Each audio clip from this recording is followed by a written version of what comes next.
Rick Leventhal was in downtown Manhattan when the buildings came down and has an update for us from Lower Manhattan. Rick? Well, John, we're on Church Street at Reed Street, for those of you familiar with Lower Manhattan, just a few blocks away from World Trade. Still thick black smoke billowing from the scene where both towers collapsed. Again, just a few blocks away from us.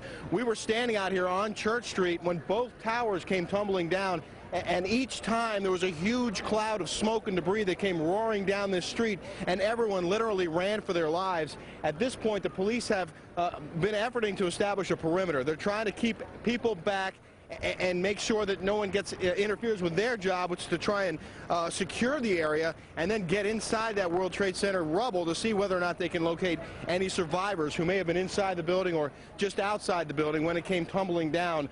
We want to bring in Mark Walsh, who's a freelancer for Fox. You live just a few blocks away and witnessed. Dude, I live on the 43rd floor of a building which is 5 blocks from the World Trade Center itself. I witnessed the entire thing from beginning to end. People talk about how it looked like a movie. I know when I came walking down here early this morning and saw both towers on fire and people on every street corner, it was like a movie. But you watched the planes hit the towers. I was watching with my roommate. It was approximately several minutes after the first plane had hit.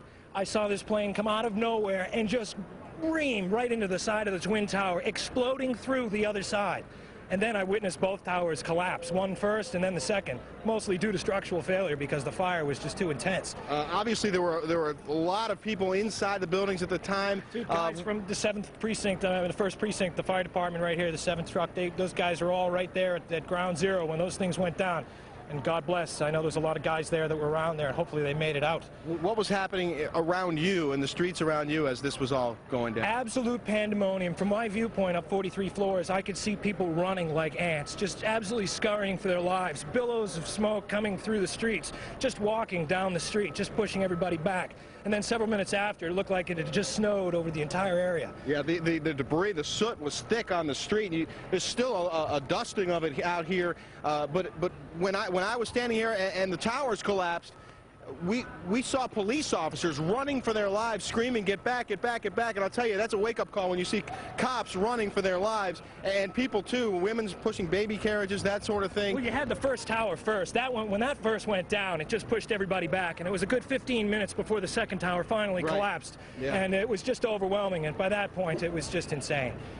Well, I'm hearing a lot of similar stories from people who were inside the building. One gentleman we spoke to earlier today, John, was on the 77th floor and said it was a relatively orderly evacuation at that point after the first plane hit the first tower. Everyone going down the stairs, not a lot of panic. But when they got to the 6th floor, he says they felt a second shake. And then people started to really be concerned. Obviously, there were people in the building at the time of this, and some of those people, they haven't recovered them yet, and that's a big issue right now, is trying to get the rescue workers and the emergency crews to the building. There were police officers there and emergency crews there when this was all happening, and they were right at ground zero when it all went down. So can we talk to you? What's your role out here right now? I'm just standing by right now. Can't say what role I'm playing right now. Well, there's a lot of standing by. There's also concern that some of these other buildings might actually come down. This building right here with the glass that you see, the nearest tall building, that has structural damage as well. We saw a lot of glass broken out, and a corner of the building appeared to be in distress, and there's concern that there might actually be another collapse of that building. And I can also tell you that when we first got here, we were a few blocks up. We could actually see debris from one of the planes on the street, a huge gear at one point, looked like a piece of an engine at another point.